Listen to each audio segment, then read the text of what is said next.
Pada pertemuan kali ini kita akan membahas mengenai bagaimana menentukan ide usaha dengan model bisnis dengan metode bisnis model Canvas. Adapun subpokok bahasan kali ini adalah pengertian bisnis model Canvas, kemudian kerangka bisnis model Canvas, perumusan ide usaha, dan juga menentukan nama usaha atau perusahaan. Sebelum kita membahas mengenai bisnis model Canvas lebih detail, kita perlu mengenal terlebih dahulu bisnis model itu apa sih. Jadi bisnis model itu adalah suatu template yang digunakan untuk menggambarkan seperti apa gitu bisnis yang akan kita bangun atau bisnis apa yang sedang kita jalani sekarang itu secara menyeluruh dari berbagai aspek. Nah, saat ini tuh mungkin banyak sekali pengusaha pemula yang menjelaskan bisnis mereka itu dengan singkat. Seperti, oke, saya pengusaha kuliner, saya pengusaha fashion, saya pengusaha consulting services. Tapi sebenarnya tidak banyak gitu yang bisa menjawab pertanyaan-pertanyaan detail seperti target customer-nya itu siapa, kemudian caranya gimana untuk mempertahankan hubungan dengan pelanggan, kemudian caranya gimana untuk bisa menarik pelanggan lebih luas lagi, menarik market lebih luas lagi, kemudian aktivitas apa yang akan dijalankan, strategi apa yang akan dijalankan. Nah, itu tidak banyak gitu yang mempunyai pikiran seperti itu. Makanya untuk mempermudah bagaimana kita harus memulai suatu bisnis itu, nah caranya adalah kita merangkum atau menggambarkan bisnis kita secara lengkap itu terangkum dalam suatu bisnis model atau suatu kerangka bisnis. Dan di sini kita menggunakan salah satunya bisnis model Canvas atau kerangka bisnis model Canvas. Nah, bisnis model Canvas itu sendiri apa? Bisnis model Canvas itu adalah suatu kerangka atau building block yang terintegrasi antara satu dengan lainnya, dan itu digunakan untuk menyiapkan rencana bisnis dengan mudah. Jadi ada 9 kerangka, ada 9 kota, ada 9 blok yang terintegrasi satu sama lain sehingga kita itu bisa lebih mudah menentukan mapping bisnis kita itu mau dibawa kemana. Nah, 9 kerangka ini, 9 kerangka dalam bisnis model Canvas ini, dia digunakan untuk menyederhanakan konsep model bisnis yang rumit dan juga kompleks agar bisa dimanfaatkan untuk atau oleh suatu perusahaan atau wirausaha untuk membuat, untuk mendiskusikan dan memahami model bisnisnya dia sendiri itu secara sistematis. Nah, ini adalah kerangka bisnis model Canvas itu adalah seperti ini. Ini ada 9 kotak atau 9 blok yang saling berhubungan satu dengan lainnya, yang terdiri dari nomor 1 dari customer segments sampai ke revenue streams. Nah, masing-masing nomor 1, 2, 3, sampai 9 ini akan kita bahas di slide-slide selanjutnya. Nah, yang pertama akan kita mulai dari customer segment atau segmen pelanggannya. Segmen pelanggannya itu maaf, itu digunakan itu untuk mengetahui pelanggan kita nanti. Apakah kita sudah mengetahui dengan persis siapa calon pelanggan kita? Nah, itu nanti dituliskan di kolom customer segments-nya. Siapa sih calon pelanggan kita? Siapa sih pelanggan kita? Kemudian segmentasi pasar konsumen secara demografisnya itu apa saja, misalnya pendapatannya, jenis kelaminnya apa yang mau kita sasar, apakah perempuan atau laki-laki. Nah, itu juga dituliskan di situ. Kemudian geografis, kemudian berdasarkan psikografis dan juga perilaku. yaitu pengetahuan, sikap, dan pemakaian terhadap produk tertentu. Nah, kesalahan yang biasa dilakukan oleh pebisnis pemula itu adalah langsung menentukan bisnisnya dan baru memutuskan siapa pelanggan mereka. Seharusnya kita itu bisa menentukan terlebih dahulu siapa calon pelanggan kita, baru kita menentukan bisnisnya. Bukan kita menentukan bisnisnya dulu baru memutuskan siapa pelanggannya gitu. Kemudian lanjutan dari bagian segmen pelanggannya. Di bagian ini itu akan menjelaskan siapa pelanggan potensial dari produk kita. Kemudian bisa juga berisi profil orang yang memiliki masalah yang akan dipecahkan oleh bisnis kita. Kemudian untuk model bisnis e-commerce yang berkembang sekarang ini, segmen pelanggan itu mencakup si penjual barang dan juga pembelinya. Nah, untuk lebih jelas mengenali siapa segmentasi pelanggan kita, nah kita isikan gitu di blog yang nomor 1 ini. Nah, untuk lebih jelas mengenali siapa segmentasi pelanggan kita, itu ada baiknya kita juga mempelajari apa itu buyer persona. Nah, nanti bisa kalian googling sendiri, bisa kalian pelajari sendiri apa itu buyer persona.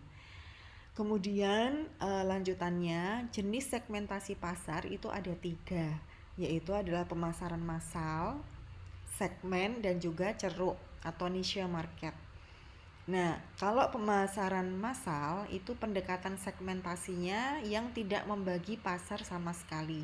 Jadi semua jenis pelanggan itu dilayani, mulai dari anak-anak, dewasa, laki-laki, dan perempuan. Tapi kalau pemasaran segmen itu sudah segmented. Jadi segmennya itu bisa segmen anak-anak, bisa segmen dewasa, segmen pelanggan misalnya yang mengalami cedera tulang, seperti itu. Nah, kalau niche market itu pendekatan yang digunakan oleh perusahaan yang hanya ingin berfokus pada satu segmen kecil yang memiliki kebutuhan yang spesifik. Jadi misalnya hanya melayani misalnya produk-produk imun ASI booster yang khusus untuk ibu setelah melahirkan yang menyusui anaknya, misalnya seperti itu. Jadi hanya berfokus pada satu segmen kecil. Nah, mulai sekarang fokuskan segmen pelanggan dari bisnis kita mulai dari sekarang. Kemudian blok yang nomor 2. Nah, blok yang nomor 2 adalah ini ya. Kita akan berbicara mengenai value proposition. Jadi yang kita tuliskan di sini nantinya itu adalah nih, manfaat apa yang ditawarkan dari usaha kita. Jadi di sini kita tuliskan mencakup misalnya nilai tambah apa sih yang bisa kita tawarkan ke pelanggan, kemudian permasalahan pelanggan mana gitu yang ingin kita selesaikan, kemudian kebutuhan pelanggan apa yang hendak dipenuhi. Nah, itu bisa kita tuliskan di value proposition atau di kerangka nomor 2. Nah, nilai tambah yang ditawarkan itu bisa sama dengan yang lain, namun beda atribut dan fitur. Atau bisa juga sebuah penawaran yang baru, yang lebih inovatif dan lebih menarik. Nah, misalnya adalah pelayanannya dibikin berbeda, kemudian harganya dibikin berbeda, kenyamanan, fasilitas, dan juga lokasinya misalnya lebih strategis. Kemudian untuk kerangka yang nomor 3, channels atau saluran distribusi, itu yang kita tuliskan di blok ini, di kerangka ini atau di kotak nomor 3, itu adalah apapun bisnis yang kita putuskan, kita harus menentukan saluran penjualannya. Artinya bagaimana sih cara agar produk atau layanan kita itu sampai ke pelanggan kita? Apakah kita akan membuka tempat usaha sendiri atau membuka counter kecil di dalam toko besar, atau kita akan menawarkan secara online atau hanya membuka gerai saja. Nah, sederhananya channel itu adalah media yang bisnis kita gunakan untuk mendeliver solusi yang kita tawarkan untuk bisa sampai ke konsumen. Nah, channel ini itu bisa berupa sosial media, bisa berupa website atau online advertisement, atau misalnya IG Ads atau Facebook Ads dan lain sebagainya. Atau bisa pakai aplikasi, atau bisa pakai seorang sales. Nah, untuk mempelajari lebih dalam mengenai channel marketing di era modern, nah kita bisa simak dalam tulisan Strategi Marketing Era Digital. Jadi kemarin Ibu sudah bagikan ebook Strategi Marketing Era Digital. Nah, itu nanti kalian pelajari sendiri apa saja sih tahapan-tahapannya atau langkah-langkahnya. Kemudian di sini kita juga bisa menuliskan analisis kelebihan dan kekurangan dari setiap pilihan kita di atas. Lalu pilihlah yang terbaik yang bisa kita terapkan di untuk bisnis kita. Kemudian yang keempat, kerangka nomor 4 itu adalah customer relationship. Nah, di sini kita isikan cara untuk mendapatkan, menambah jumlah konsumen, dan untuk mempertahankan konsumen agar terus setia dengan kita, yaitu adalah dengan membuat hubungan baik dengan pelanggan. Nah, ini yang dimaksud dengan customer relationship, yaitu wadah untuk terus berhubungan dan semakin mempererat hubungan dengan pelanggan kita. Nah, di eranya teknologi informasi itu sangat banyak ya cara untuk membuat interaksi atau hubungan dengan konsumen kita. Nah, bisa lewat website, bisa lewat Facebook, bisa lewat TikTok juga kalau sekarang, atau YouTube, atau sosial media yang lain.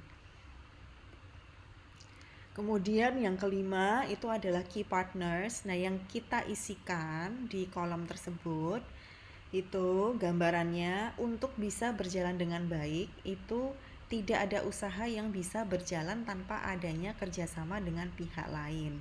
Nah, untuk itu ada yang namanya partner kunci atau key partner. Nah, paling sederhananya kita itu perlu menjalin kerjasama yang baik dengan pihak-pihak yang lain. Nah, disinilah tempat kita memasukkan mitra strategis yang kita miliki. Nah, dalam konteks bisnis, mitra kita itu bisa berupa supplier, vendor, agensi, atau sejenisnya. Intinya ini adalah siapa sih partner bisnis kita, itu dituliskan di key partners ini. Kemudian yang nomor 6 itu adalah kegiatan utamanya atau key activitiesnya itu apa. Nah, yang dituliskan di blog ini itu adalah, di blog ini tuh bagian yang menjelaskan bagaimana kita tuh bisa menciptakan value proposition perusahaan kita.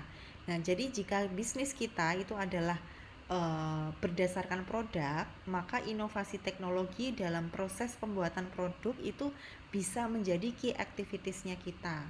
Dan jelaskan apa saja sih aktivitas yang harus kita lakukan. Misalnya adalah kalau kita membuat usaha rumah makan, maka aktivitas kuncinya itu misalnya adalah memasak, kemudian memilih bahan makanan di pasar, melayani pelanggan, menyusun menu, dan lainnya. Itu misalnya.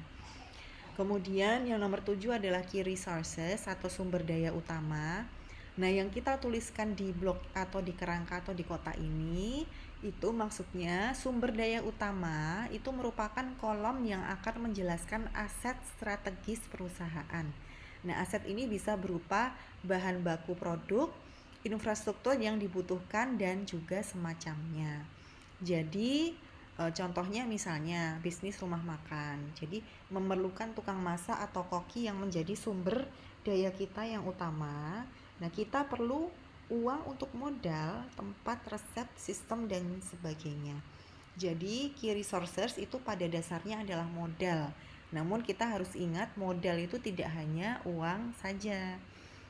Kemudian yang nomor 8 itu adalah cost structure. Di bagian ini adalah kita menuliskan biaya-biaya apa saja gitu yang harus kita keluarkan. Karena semua usaha itu jelas butuh biaya. Nah, sumber daya yang kita miliki, biaya apa saja yang harus kita keluarkan, yang kita butuhkan, nah itu kita bisa tuliskan di blog ini. Kemudian nantinya kita bisa menganalisis apakah penghasilan kita itu lebih besar dari pengeluaran. Jika tidak, berarti kita akan merugi dan bisnis ini tidak layak dijalankan. Nah, jadi gunanya kolom ini adalah untuk menganalisis apakah nantinya kita bisa untung atau rugi. Kemudian yang nomor 9 itu adalah kolom pendapatan atau revenue streams, dan di sini adalah kita perlu menjabarkan struktur finansial dari perusahaan kita. Nah, di bagian revenue itu tentu perlu kita tuliskan. Yang perlu kita tuliskan itu adalah produk atau jasa apa saja gitu yang dapat memberikan pemasukan. Dan dari semua hal di atas, ini merupakan kerangka yang paling penting, yaitu adalah bagaimana sih rencananya kita untuk memperoleh penghasilan, karena banyak bisnis yang dibuat itu tanpa tahu bagaimana sih memperoleh penghasilannya, dan ini tuh sangat berbahaya bagi bisnis. Karena tidak semua model bisnis itu menghasilkan uang dari selisih penjualan atau biaya profit saja, misalnya bisnis jasa. Nah, model bisnis perusahaan yang menawarkan jasa itu tentu tidak menghasilkan uang dari profit saja, tapi yang lebih utama adalah dari pembayaran atas jasa yang diberikannya. Jadi ada juga yang menghasilkan uang dari royalty fee atau bayaran jasa plus komisi dari supplier. Nah, misalnya dokter, nah dia mendapat penghasilan dari pembayaran jasanya dan juga dari perusahaan obat karena sudah menuliskan resep obat dengan merek tersebut. Dan jangan terpaku pada pemasukan yang umum saja, tapi gunakan kreativitas kita untuk bisa membuat pemasukan yang makin besar. Nah, ini adalah contoh kerangka bisnis model kanvas. Nah, ini misalnya ini adalah dapur coklat ya. Misalnya ini kita mengambil contoh salah satunya saja, yaitu dapur coklat. Nah, itu customer segment itu misalnya anak-anak, remaja, dewasa, dan masyarakat menengah ke atas. Kemudian customer, bagaimana sih cara kita berhubungan dengan customernya? Bisa lewat sosial media.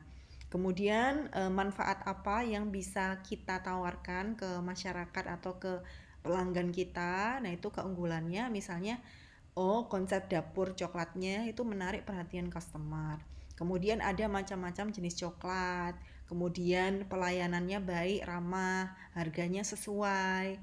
Nah, kemudian key activitiesnya itu menjual coklat, kemudian mengadakan event untuk promosi. Kemudian key partnersnya atau partner yang diajak kolaborasinya misalnya adalah vendor-vendor lain. Kemudian key resourcesnya atau modalnya itu pegawai, bangunan toko, barang dagangan, dan juga channelnya misalnya bagaimana sih cara mendelivery iklan kita. Nah, itu bisa pakai social media marketing. Dan juga cost structure atau biaya yang dibutuhkan tuh apa saja, dan juga keuntungannya tuh kita dapat dari mana saja. Nah, didapat dari penjualan berbagai macam coklat dan keuntungan dari pengadaan event. Nah, misalnya adalah seperti itu. Nah, selain itu juga ini misalnya kalau bikin kaos satuan, nah itu misalnya customer segmentnya adalah seperti ini. Nah, bisa kalian baca sendiri. Nah, ini adalah contoh bagaimana penggunaan atau penulisan bisnis model kanvas. Nah, itu bisa kalian pelajari sendiri. Kemudian yang ketiga, contoh ketiga ini adalah bisnis strawberry ya. Nah, nanti bisa kalian pelajari sendiri bagaimana penulisan bisnis modelnya. Kemudian selanjutnya adalah mulailah untuk merumuskan ide bisnis kita. Nah, ini dengan menuliskan, jadi mulai sekarang kalian tuliskan usaha kalian, kemudian kerangka bisnisnya, bisnis modelnya seperti apa menggunakan kerangka bisnis model kanvas. Nah, cara menentukan nama perusahaan, nah poin ini sederhana namun sangat menentukan. Nama perusahaan itu tidak hanya dipakai 1 atau 2 periode saja, namun juga untuk selamanya. Nah, oleh karena itu perlu pemikiran yang cermat gitu dalam menentukan nama perusahaan, Berikut logonya. Nah, ciri-ciri nama yang baik menurut Canon dan Widget itu adalah sederhana, mudah dieja, mudah diingat, enak dibaca, tidak meniru nama lain, tidak ada nada sumbang, tidak ketinggalan zaman, ada hubungan dengan barang dagangan, dan juga kalau diekspor itu gampang untuk dibaca oleh orang luar negeri dan juga tidak menyinggung perasaan kelompok atau orang lain atau tidak negatif. Dan juga dapat memberi sugesti pada pengguna produk tersebut. Oke, sekian presentasi dari Ibu. Semoga bermanfaat. Explore lagi dan pelajari lagi lebih dalam tentang bisnis model kanvas ini. Sekian, terima kasih. Wassalamualaikum.